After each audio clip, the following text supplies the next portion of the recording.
ಬೆಂಗಳೂರಿನ ಮಲ್ಲೇಶ್ವರಂನಲ್ಲಿರುವ ಪ್ರತಿಷ್ಠಿತ ಮಂತ್ರಿ ಮಾಲ್ನ ಹಿಂಭಾಗದ ಗೋಡೆ ಕುಸಿತ ಹಿನ್ನೆಲೆಯಲ್ಲಿ ನಿನ್ನೆಯಿಂದಲೇ ಸಾರ್ವಜನಿಕರಿಗೆ ಮಾಲ್ ಬಂದ್ ಮಾಡಲಾಗಿದೆ.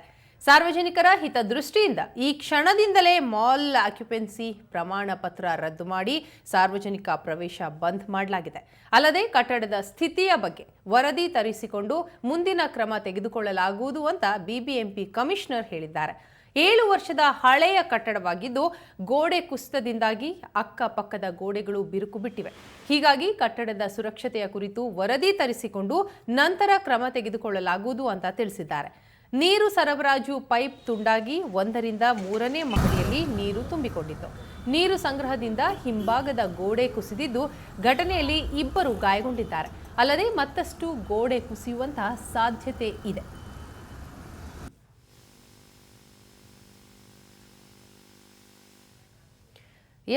ನಾವು ದೃಶ್ಯದಲ್ಲಿ ಗಮನಿಸಬಹುದು ಕುಸಿದಂತಹ ಮಂತ್ರಿ ಮಾಲ್ನ ಗೋಡೆ ಒಂದು ಕಡೆ ಆದರೆ ಈಗ ಆ ಒಂದು ಮಂತ್ರಿ ಮಾಲ್ಗೆ ಬೀಗವನ್ನು ಹಾಕಲಾಗಿರುವಂಥದ್ದು ವರದಿ ಬಂದ ನಂತರವಷ್ಟೇ ಇದನ್ನು ಓಪನ್ ಮಾಡಬೇಕಾ ಬೇಡವಾ ಅನ್ನೋದರ ಕುರಿತಾಗಿ ಚರ್ಚೆಗಳು ಕೂಡ ನಡೆಯುವಂಥದ್ದು. ಹಾಗೆ ಈ ಒಂದು ಘಟನೆಯಲ್ಲಿ ಗಾಯವಾದಂತಹ ಮಹಿಳೆ ಆಸ್ಪತ್ರೆಯಲ್ಲಿ ಚಿಕಿತ್ಸೆಯನ್ನು ಪಡಿತಾ ಇರುವಂತಹ ದೃಶ್ಯ ಇದು. ಬೆಂಗಳೂರಿನ ಮಲ್ಲೇಶ್ವರಂನಲ್ಲಿರುವಂತಹ ಮಂತ್ರಿ ಮಾಲ್ನಲ್ಲಿ ನಿನ್ನೆ ನಡೆದಂತಹ ಒಂದು ಅವಘಡ. ಈ ಒಂದು ಅವಘಡದಲ್ಲಿ ಮಂತ್ರಿ ಮಾಲ್ನ ಹಿಂಭಾಗದ ಗೋಡೆ ಕುಸಿತ ಹಿನ್ನೆಲೆಯಲ್ಲಿ ಈ ಒಂದು ದುರ್ಘಟನೆ ಸಂಭವಿಸಿರುವಂಥದ್ದು.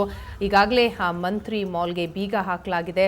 ಅಷ್ಟೇ ಅಲ್ಲ, ಈಗಾಗಲೇ ವರದಿಯನ್ನು ಕೂಡ ತರಿಸಬೇಕು.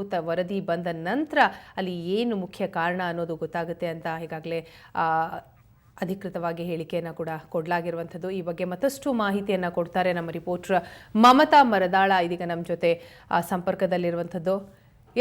ಮಮತಾ, ಮಂತ್ರಿ ಮಾಲ್ನ ಹಿಂಭಾಗದ ಗೋಡೆ ಕುಸಿದಂತಹ ಒಂದು ಹಿನ್ನೆಲೆಯಲ್ಲಿ ಈಗ ಮಂತ್ರಿ ಮಾಲ್ಗೆ ಬೀಗ ಕೂಡ ಹಾಕಲಾಗಿರುವಂಥದ್ದು. ಸದ್ಯದ ಒಂದು ಅಪ್ಡೇಟ್ಸ್ ಕೊಡೋದಾದ್ರೆ. ವೀಣಾ, ಹೌದು, ನಿನ್ನೆ ಅಷ್ಟೇ ಮಧ್ಯಾಹ್ನದೊತ್ತಿಗೆ ಮಂತ್ರಿ ಮಾಲ್ನ ಹಿಂಭಾಗದಲ್ಲಿರುವಂತಹ ಗೋಡೆ ಕುಸಿದಿರುವಂತದ್ದು.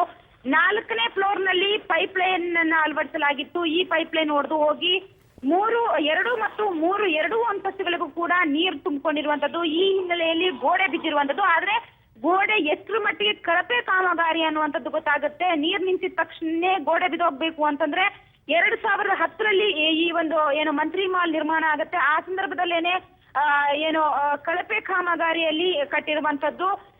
ಆ ಸಮಯದಲ್ಲೇನೆ ಹಲವಾರು ಹೋರಾಟಗಾರರು ಕೂಡ ಇದನ್ನ ಫಿಲ್ಟರ್ ಮರಳನ್ನ ಬಳಸಿ ಮಂತ್ರಿ ಮಾಲ್ ಕಟ್ಟಡಕ್ಕೆ ಮುಂದಾಗಿದ್ದಾರೆ ಅನ್ನುವಂತಹ ಒಂದು ಹೋರಾಟವನ್ನ ಮಾಡಿದ್ರು, ವಿರೋಧಿಸಿದ್ರು. ಆದ್ರೂ ಕೂಡ ಅದ್ರ ಮಧ್ಯೆನೆ ಕಟ್ಟಲಾಗಿತ್ತು. ಈ ಹಿನ್ನೆಲೆಯಲ್ಲಿ ಇದರ ನೇರ ಪರಿಣಾಮ ಇವತ್ತು ನಿನ್ನೆ ಆಗಿರುವಂತದ್ದು. ಒಳಗಡೆ 100 ಜನ ಇದ್ರು, ಶಾಪಿಂಗ್ ಬಂದವರಿದ್ರು, ಎಲ್ಲರನ್ನೂ ಕೂಡ ತಕ್ಷಣವೇ ಹೊರಗಡೆ ಕಳಿಸಲಾಗಿದೆ. ಇನ್ನು ಇವತ್ತಿನ ಪರಿಸ್ಥಿತಿ ಹೇಗಿದೆ ಅಂತಂದ್ರೆ ವೀಣಾ, ಸಾಮಾನ್ಯವಾಗಿ ದಿನ ಬೆಳಗಾದ್ರೆ ಮಂತ್ರಿ ಮಾಲ್ ಅಲ್ಲಿ ಜನ ತುಂಬಿಕೊಂಡಿರ್ತಾರೆ, ಶಾಪಿಂಗ್ ಅಂತ ಬರ್ತಾರೆ. ಆದ್ರೆ ಇವತ್ತು ಬಣಗುಡ್ತಾ ಇದೆ, ಜನ ಇಲ್ಲ, ಯಾರೂ ಕೂಡ ಇಲ್ಲ. ಫುಲ್ ಮಂತ್ರಿ ಮಾಲ್ ಅನ್ನ ಬಂದ್ ಮಾಡಲಾಗಿದೆ, ಸೆಕ್ಯೂರಿಟಿಯನ್ನ ನೀಡಲಾಗಿದೆ. ಯಾರೂ ಕೂಡ ಒಳಗಡೆ ಹೋಗದೇ ಇರೋ ಹಾಗೆ ಎಚ್ಚರಿಕೆಯನ್ನ ವಹಿಸಲಾಗಿದೆ. ಯಾಕಂತಂದ್ರೆ ಹಿಂಭಾಗದಲ್ಲಿರುವಂತಹ ಗೋಡೆ ನಿನ್ನೆ ಅಷ್ಟೇ 2 ಗೋಡೆಗಳು ಕುಸಿತಿರುವಂತದ್ದು. ಅದರ ಪಕ್ಕದಲ್ಲಿರುವಂತಹ ಗೋಡೆ ಪೂರ್ತಿ ಬಿರುಕು ಬಿಟ್ಟಿದೆ. ಹಾಗಾಗಿ ಇನ್ನೂ ಕೂಡ ಗೋಡೆಗಳು ಬೀಳುವಂತಹ ಸಾಧ್ಯತೆ ಇದೆ. ಈ ಹಿನ್ನೆಲೆಯಲ್ಲಿ ಮುನ್ನೆಚ್ಚರಿಕಾ ಕ್ರಮವಾಗಿ ಯಾರನ್ನೂ ಕೂಡ ಒಳಗಡೆ ಬಿಡ್ತಾ ಇಲ್ಲ. ಮಂತ್ರಿ ಮಾಲ್ಗೆ ಬೀಗ ಗಡಿಯಲಾಗಿದೆ. ಈಗ ಇನ್ನು ಅನಿರ್ದಿಷ್ಟಾವಧಿ ಕಾಲ ಈ ಒಂದು ಮಂತ್ರಿ ಮಾಲ್ ಅನ್ನ ಮುಚ್ಚಲಾಗುತ್ತೆ. ಸದ್ಯಕ್ಕೆ ಡಾಕ್ಯುಮೆಂಟ್ಸ್ ಲೆಟರ್ ಇದನ್ನ ಕೂಡ ಸರ್ಟಿಫಿಕೇಟ್ ಕೂಡ ವಾಪಸ್ ತಗೊಳ್ಳಲಾಗಿದೆ ಬಿಬಿಎಂಪಿ ಕಡೆಯಿಂದ. ಬಿಬಿಎಂಪಿ ಮೇಯರ್ ಮತ್ತೆ ಕಮಿಷನರ್ ನಿನ್ನೆ ಭೇಟಿ ನೀಡು ಸದ್ಯಕ್ಕೆ ಅವರು ಕೂಡ ಹೇಳಿರುವಂತದ್ದು ಅನಿರ್ದಿಷ್ಟಾವಧಿ ಕಾಲದವರೆಗೂ ಕೂಡ ಅಂದ್ರೆ ಏನೇನು ಮಾಹಿತಿ ಇದೆ, ಯಾಕೆ ಗೋಡೆ ಬಿದ್ದೋಯ್ತು, ಏನ್ ಕಾರಣ, ಇದಕ್ಕೆ ಎಲ್ಲಾ ರಿಪೋರ್ಟ್ಗಳನ್ನ ತರಿಸಿದ ಬಳಿಕ ಈ ಒಂದು ಮಂತ್ರಿ ಮಾಲ್ ಬೀಗ ತೆಗೆಯಲಾಗುತ್ತೆ. ಅಷ್ಟರ ದಿನದವರೆಗೂ ಕೂಡ ಮಾಹಿತಿ ಸಿಗೋವರೆಗೂ ಕೂಡ ಮಂತ್ರಿ ಮಾಲ್ಗೆ ಬೀಗ ಹಾಕಲಾಗುತ್ತೆ. ಎಲ್ಲಾ ವಹಿವಾಟುಗಳನ್ನು ಕೂಡ ಸ್ಥಗಿತಗೊಳಿಸಲಾಗಿದೆ ಸದ್ಯಕ್ಕೆ ವೀಣಾ. ಹೀಗಾಗಿ ದಿನನಿತ್ಯ ಟ್ರಾಫಿಕ್ ಜಂಜಾಟ ಜಾಸ್ತಿ ಆಗ್ತಿತ್ತು ಮಂತ್ರಿ ಮಾಲ್ ಮುಂಭಾಗದಲ್ಲಿ. ಆದ್ರೆ ಇವತ್ತು ಯಾವುದೇ ರೀತಿಯ ಟ್ರಾಫಿಕ್ ಕೂಡ ಇಲ್ಲ, ಸರಾಗವಾಗಿ ಗಾಡಿಗಳು ಓಡಾಡ್ತಾ ಇದಾವೆ. ಒಟ್ಟಿನಲ್ಲಿ ಮಂತ್ರಿ ಮಾಲ್ನ ಒಳಗಡೆ ಯಾರನ್ನೂ ಕೂಡ ಒಳಗಡೆ ಬಿಡ್ತಾ ಇಲ್ಲ. ಯಾವುದೇ ರೀತಿಯ ಸಮಸ್ಯೆಗಳು ಎದುರಾಗದೆ ಇರಲಿ. ಇನ್ನು ಹೋದಾಗ ಮತ್ತೆ ಗೋಡೆಗಳು ಬೀಳುವಂತ ಚಾನ್ಸಸ್ ಇರುತ್ತೆ, ಯಾಕಂದ್ರೆ ಬಿರುಕು ಬಿಟ್ಟಿದೆ ಪೂರ್ತಿಯಾಗಿ. ಈ ಒಂದು ಮುನ್ನೆಚ್ಚರಿಕಾ ಕ್ರಮದಿಂದಾಗಿ ಸದ್ಯಕ್ಕೆ ಯಾರನ್ನೂ ಕೂಡ ಒಳಗಡೆ ಬಿಡ್ತಾ ಇಲ್ಲ ವೀಣಾ. ಜೊತೆಗೆ ಈಗ ಮಮತಾ, ನಿನ್ನೆ ಈ ಘಟನೆಯಲ್ಲಿ ಗಾಯಗೊಂಡಂತಹವರ ಪರಿಸ್ಥಿತಿಯ ಬಗ್ಗೆ ಮಾಹಿತಿ ಕೊಡೋದಾದ್ರೆ ಈಗ ಚೇತರಿಸಿಕೊಳ್ತಿದ್ದಾರೆ ಹೇಗೆ? ಖಂಡಿತವಾಗಿಯೂ ವೀಣಾ, ಏನು ಇಬ್ರು ಇದರಲ್ಲಿ ಗಾಯಗೊಂಡಿರುವಂತದ್ದು, ಮುನಿಲಕ್ಷ್ಮಮ್ಮ ಹಾಗೂ ಇನ್ನೊಬ್ರು ಗಾಯಗೊಂಡಿರುವಂತದ್ದು. ಇವರಿಗೆ ಏನು ಸದ್ಯಕ್ಕೆ ಅವ್ರನ್ನ KC ಜನರಲ್ ಆಸ್ಪತ್ರೆಯಲ್ಲಿ ಚಿಕಿತ್ಸೆ ನೀಡಲಾಗ್ತಾ ಇದೆ.